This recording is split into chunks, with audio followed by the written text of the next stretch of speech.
பொதுவாக நாம் நினச்சது நடக்காமல் போகும்போது, நம்ம விரும்பின ஒன்று நமக்கு கிடைக்காம போகும்போது, அல்லது நாளைக்கு நம்ம வாழ்க்கை நல்லா அமையாதுன்னு நம்ம நினைக்கும்போது தான் நம்ம கவலைப்படுறோம். நல்லா கவனிக்கணும்.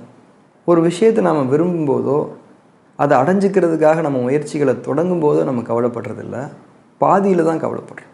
அதாவது நம்ம விரும்பினதை நம்ம அடைஞ்சிக்க முடியாதுன்னு உணரும்போது, இனிமேல் நம்ம கையில் எதுவும் இல்லைங்கிறத உணரும்போது, அதே நேரத்தில் நமக்கு அது வேணுங்கிற விருப்பமும் நம்ம மனசில் இருக்கும்போது தான் கவலை நமக்குள்ளே வருது.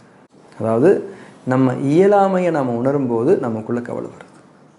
நல்லா சிந்திச்சு பார்த்தோம்னா, நம்ம இயலாமைங்கிறது பாதியில் வரல, ஆரம்பத்திலேயே இருந்தது தான். ஆனால் நாம் அதை பாதியில் தான் உணர்றோம். நமக்கான எதையுமே நிறைவேற்றிக்கிறதுக்கான சக்தி நமக்கு இல்லை. நமக்கான மூச்சு கூட நமக்கு தரப்படுறது தான், நாம் வாங்கிக்கிறவங்க தான்.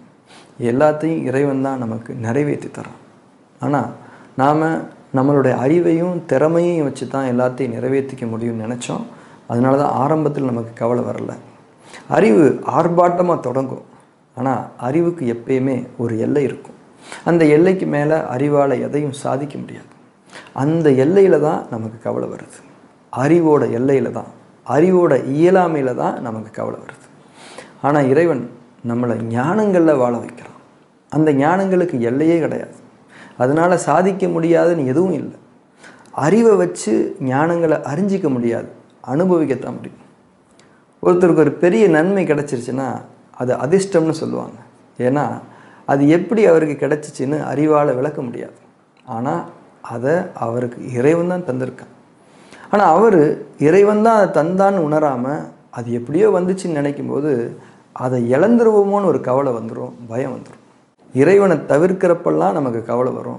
நம்ம வாழ்க்கைக்கு இறைவனை பொறுப்பேற்படுத்துகிறப்பெல்லாம் நமக்கு கவலை கிடையாது.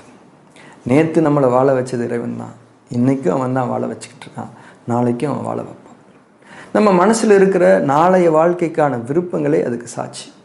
அந்த விருப்பங்களை நம்பிக்கை வச்சு, அதாவது அதை கண்டிப்பாக இறைவன் நிறைவேற்றி தருவான்னு நினச்சி நம்மளோட இயல்பான திறன்களை வெளிப்படுத்தி எந்த எதிர்பார்ப்புகளும் இல்லாமல் அன்னன்னைக்கு நம்மளோட செயல்களை தீவிரமாக செஞ்சுட்டு வர்றது தான் இறைவனோட ஞானங்களில் வாழ்கிறது. கவலை நம்ம மனசில் இருக்குனாலே நாம் இறைவனை நம்பலைன்னு அர்த்தம். கவலையில் பிரார்த்தனை வேற பண்ணுவோம். கவலை இறைவனை நம்பாத தன்மை, பிரார்த்தனை இறைவனை நம்பி அவங்ககிட்ட ஒன்று கேட்குறது. முரண்பாடான விஷயங்களை நம்ம பண்ணுறோம். இனிமேல் கவலையோட பிரார்த்தனை பண்ணக்கூடாது, நம்பிக்கையோடு பண்ணணும். கவலைப்பட்டதுக்கு இறைவன்கிட்ட மன்னிப்பும் கேட்கணும்.